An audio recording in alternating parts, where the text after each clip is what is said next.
নমস্কাৰ বন্ধু-বান্ধৱীসকল এই বছৰৰ শেষ সূৰ্যগ্ৰহণ বৃহস্পতিবাৰ ২৬ ডিচেম্বৰত হ'বলৈ গৈ আছে। এই সূৰ্যগ্ৰহণত ৬ গ্ৰহ সূৰ্য, গুৰু, চন্দ্ৰমা, বুধ, শনিৰ যুতি ধনু ৰাশিত কেতুৰ সৈতে হ'ব। জ্যোতিষশাস্ত্ৰত কোৱা হয় যে সূৰ্যগ্ৰহণে আমাৰ গ্ৰহৰ স্থিতি প্ৰভাৱিত কৰে আৰু ইয়াৰ প্ৰভাৱ আহি থকা বৰ্ষ ২০২০তো পৰিব পাৰে। আপুনি যদি বিচাৰে আপোনাৰ নতুন বৰ্ষটো ভাল হওক, আপোনাৰ জীৱনলৈ সুখ আৰু আনন্দ আহক, তেন্তে এই সূৰ্যগ্ৰহণৰ সময়ত ভিডিঅ'টোত কোৱা এই উপায়কেইটা কৰি আপুনি আপোনাৰ ঘৰলৈ, আপোনাৰ জীৱনলৈ সুখ সমৃদ্ধি আৰু শান্তি আনিব পাৰিব।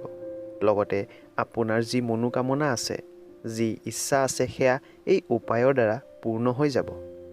যদি আপুনি চাকৰি, ব্যৱসায়, পঢ়া-শুনাত উন্নতি বিচাৰে, তেন্তে এই উপায় অৱলম্বন কৰিলে সকলো পূৰ্ণ হৈ যাব।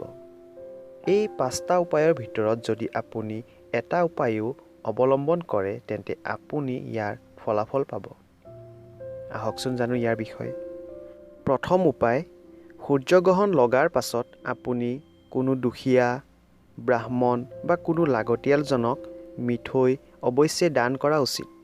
এনে কৰিলে আপোনাৰ জীৱনত, আপোনাৰ ঘৰত যি নকাৰাত্মক শক্তি আছে, সূৰ্যগ্ৰহণৰ যি নকাৰাত্মক প্ৰভাৱ থাকে, সেয়া আপোনাক স্পৰ্শ কৰিব নোৱাৰিব আৰু আপোনাৰ কামত সফলতা প্ৰাপ্ত কৰিব। দ্বিতীয়তে, সূৰ্যগ্ৰহণৰ দিনটো যিকোনো মন্ত্ৰ সিদ্ধ কৰিবলৈ সকলোতকৈ ভাল দিন হিচাপে মনা হয়। যদি আপুনি এই দিনা কোনো মন্ত্ৰ কেৱল এবাৰ জপ কৰে, তেন্তে সেয়া ১ কোটি বাৰ জপ কৰাৰ সমান হয়। গতিকে উত্তম হ'ব যদি আপুনি সূৰ্যগ্ৰহণৰ সময়ত ওম সূৰ্যায় নমঃ মন্ত্ৰটি যিমান বাৰ পাৰে জপ কৰক।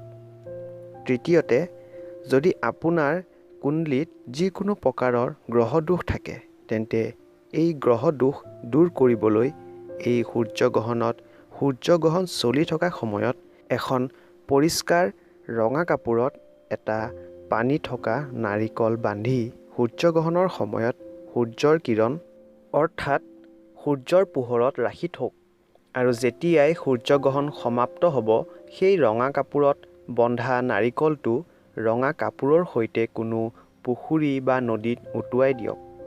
এনে কৰা মাত্ৰই আপোনাৰ কুণ্ডলীত যিমান প্ৰকাৰৰ দোষ থাকিলেও সেয়া দূৰ হৈ যাব। চতুৰ্থতে, সূৰ্যগ্ৰহণৰ সময়ত আপোনাৰ কুণ্ডলীৰ দোষ দূৰ কৰোৱাৰ আৰু এটা উপায় আছে।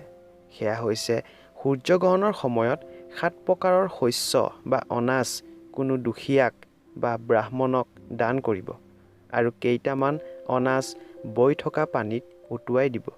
এনেকুৱা কৰিলেও আপোনাৰ কুণ্ডলীৰ দোষ সকলো আঁতৰি যাব।